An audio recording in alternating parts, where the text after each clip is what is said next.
Welcome to Comics Now, it's Brian, and today we are looking at Diamond Select Toys Comic Book Flash Gallery Statue. And this is one of a line of comic-based gallery statues that Diamond is releasing. They showed all of them, teased them, I think it was last year sometime, and then they've slowly been trickling them out one at a time. So I have the Superman at work on my, my credenza above my cubicle desk there. I've reviewed the Aquaman before. Those are both very decent statues.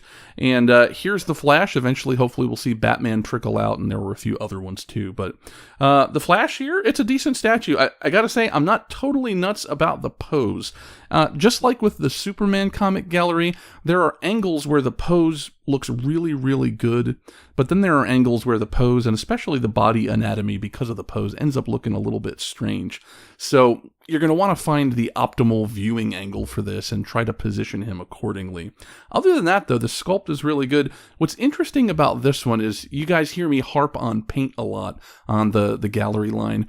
How on your average gallery piece, there are sloppy detail lines. So if we look at the Flash right here, if you look at his belt or the lightning on his arms, if you look at where his face nestles into his mask, these are usually problem spots. Where the boot meets the rest of the suit, definitely a problem spot. I would expect to see yellow creeping on red or red creeping on yellow. We don't have that problem here, and the main reason for that is if you look carefully, look here where his biceps meet his shoulders.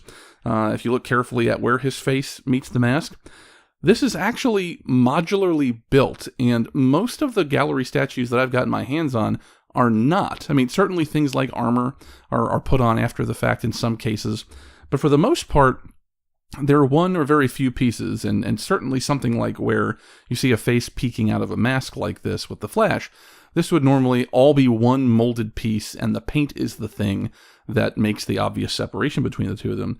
But I'm almost certain here, looking closely at this, that face is a separate piece.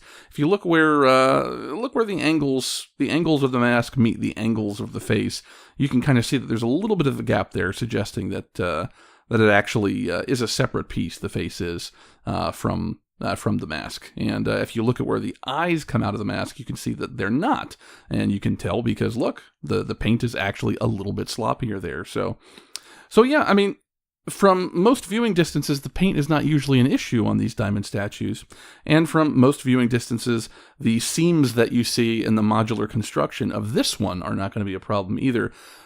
It really comes down to, what do you prefer? Do you prefer to have modular construction where you can see more seams, but the paint lines are cleaner? Or do you prefer to have smoother one-piece construction without seams, where maybe you're going to see some sloppy paint where the details meet each other?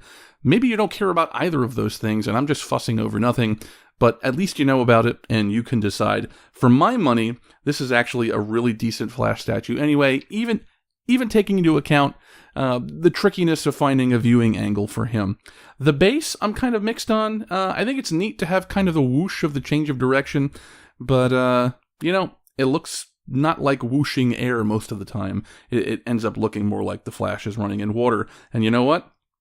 That might be the point too, and and mission accomplished if that's the case. But if it's supposed to look like air, that effect doesn't always come through.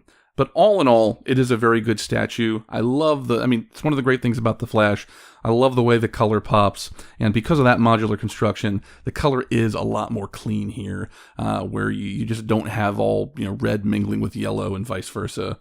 And I don't know. I think it's a winner. You can decide for yourself if it's a winner and find it in stores where Diamond's products are sold right now. Until next time, I'm Brian Warshaw.